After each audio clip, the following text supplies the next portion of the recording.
हाय। इस वीडियो में हम कोड की तरफ स्विच करते हैं और ट्रंकेशन, सीलिंग और फ्लोर को देखेंगे। जो कि हमने अभी प्रीवियस वीडियो में बात की थी। पहली चीज़ जिसकी हमें ज़रूरत है वो ट्रंक फंक्शन है। हम मैथ मॉड्यूल से लेंगे फ्रॉम मैथ इंपोर्ट ट्रंक, और यहाँ पर हम हेल्प डॉक्यूमेंटेशन में ये चेक भी कर सकते हैं। और अगर हम ले लें हेल्प ट्रंक तो हम देखेंगे कि हमें यहाँ पर ये क्या बताता है।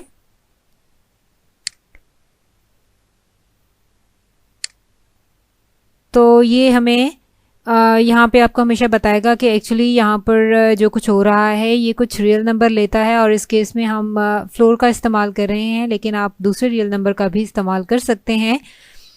साथ साथ इसको ये इंटीग्रल टाइप में कन्वर्ट कर देगा और पर्टिकुलर इंटीजर में। तो चलें इसको ट्राई करके देखते हैं। हम यहाँ पर ले लेते हैं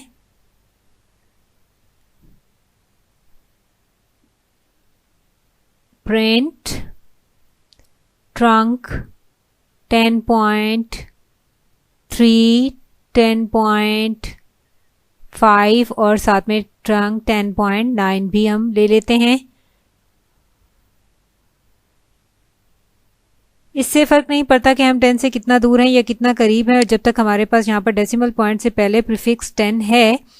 तो आप ये देखें कि हमारे पास यहाँ पे प्रीफिक्स 10 मौजूद है, तो हमेशा ये इंटीजर पोर्शन ही हमें रिटर्न करेगा। और ये राउंडिंग नहीं है, ये डेसिमल पॉइंट के बाद हर चीज़ को बेसिकली डिच कर देना ही है। और अब हम आगे देखते हैं इंट कंस्ट्रक्टर को। अगर अब हम देख लें इंट, और इसमें अगर हम हेल्प डॉक्यूमेंटेशन में देख लें तो आप नोटिस करेंगे कि इंट एक कंस्ट्रक्टर ले सकता है, और एक्स कोई भी नंबर हो सकता है, एक फ्लोर भी हो सकता है। हम यही चीज़ यहाँ पर कर सकते हैं। और इसमें अब अगर हम यही इसको देखें, प्रिंट कर लें हम यहाँ पर इंट के साथ कॉपी पेस्ट करने के बाद हम यहाँ पर इंट 10.3, इंट 10.4 और इंट ही अगर 10.9 ले लेते हैं तो आप देखेंगे कि हमें ये कंस्ट्रक्टर एक्चुअली ट्रंकेशन का इस्तेमाल करता है। जब आप इसमें एक रियल नंबर गुजारते हैं तो ये हमारे पास 10 ही रिटर्न हो गया। और अब नेक्स्ट जो हमारे पास चीज़ है वो है फ्लोर। तो हम उसके लिए भी फ्रॉम मैथ इंपोर्ट फ्लोर लिख लेते हैं, और उसके बाद हम हेल्प फ्लोर भी चेक कर सकते हैं। ये लार्जेस्ट इंटीजर है जो x के लेस देन या इक्वल होगा। और हम हेल्प अगर यहाँ पर देखें तो ये आपको पूरी डिटेल बताएगा कि एक्चुअली ये एक लार्जेस्ट इंटीजर है। तो चलिए अब हम यहाँ पर फ्लोर चेक कर लेते हैं। हम देख लेते हैं कि अगर हम यहाँ पर फ्लोर 10.3, फ्लोर 10.5 और फ्लोर 10.9 अगर हम कर लें तो यहाँ पर आप देखेंगे कि हमें क्या रिटर्न हुआ, 10 हमें रिटर्न हुआ। तो आप यहाँ सोच सकते हैं कि ये एक तरह की ट्रंकेशन ही है, लेकिन रियली ऐसा नहीं है। हमें डिफरेंस नेगेटिव नंबर्स में बेसिकली नज़र आता है।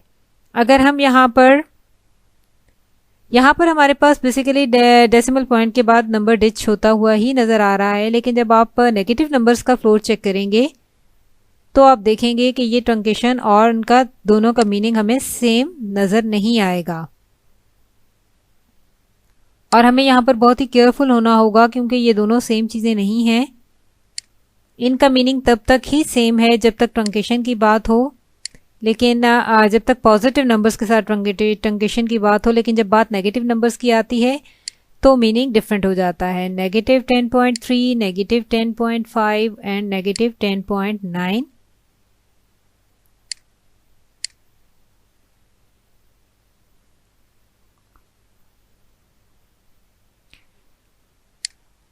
और जब हम इसको रन करेंगे तो ये देखें हमारे पास -11 आ गया। और अब हम नेक्स्ट देख लेते हैं सीलिंग को, और इसमें भी हम इंपोर्ट सील करके हेल्प ले लेंगे। ये एक सील फंक्शन है, यहाँ पर ये हमें बताएगा कि ये एक